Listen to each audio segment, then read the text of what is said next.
Hello everybody, this is going to be a response to Libertarians are Conservatives by Divinity 33372. So this only has, okay, actually it was very recent, December 4th, 2011. That was yesterday.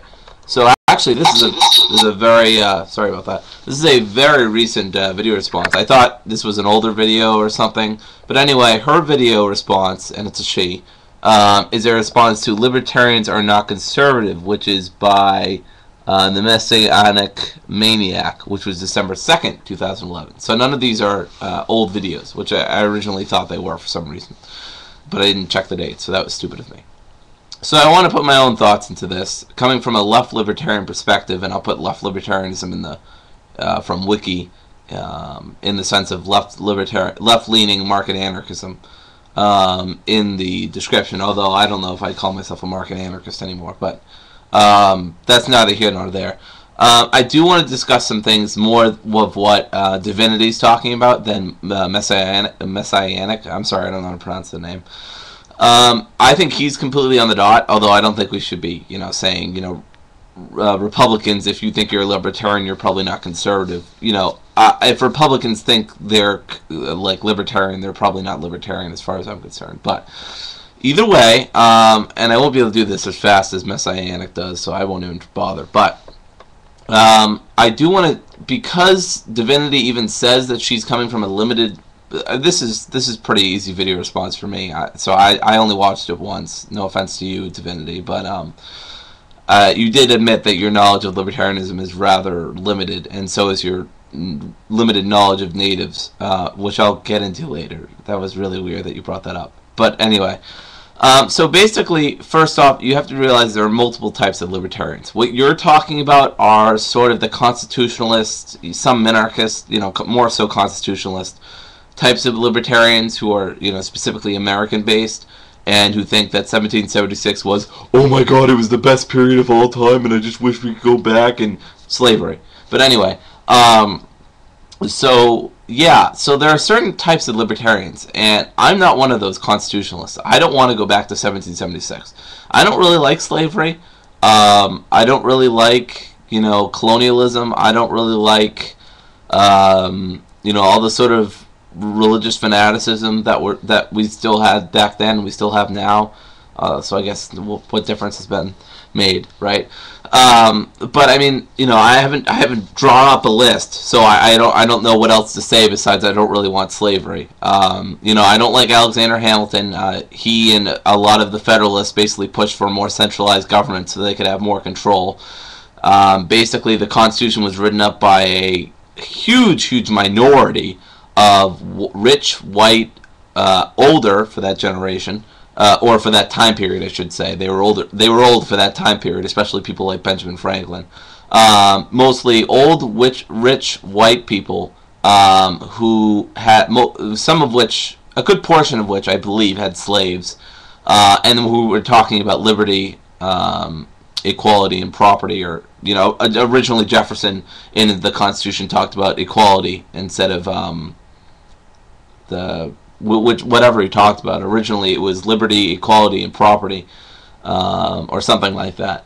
Anyway, neither here nor there. I just want to point out that there are multiple types of libertarians, and not all of them wish for 1776. And I certainly don't. But that's mostly the constitutionalists, the minarchists you'll find. I call them right-wing libertarians, with some exceptions. There's a thing called bleeding heart libertarians, which is basically a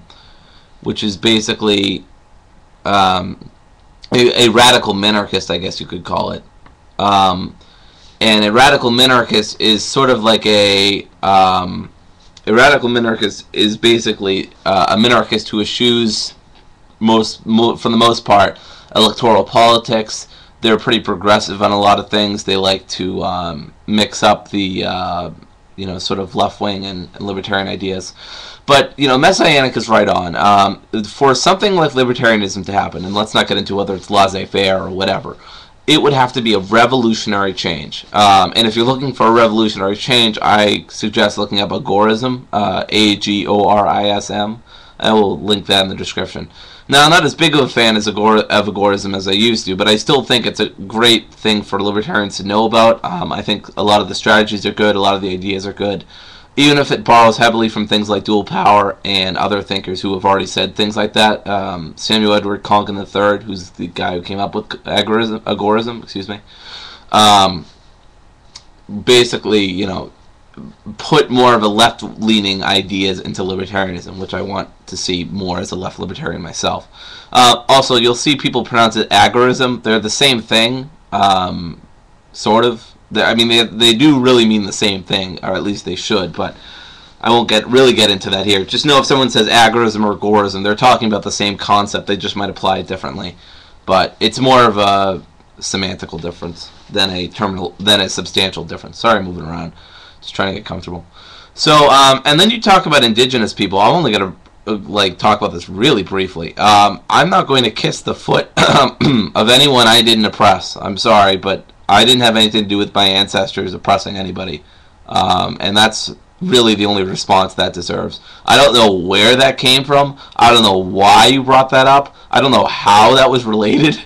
But apparently you thought us kissing the foot of indigenous people is related.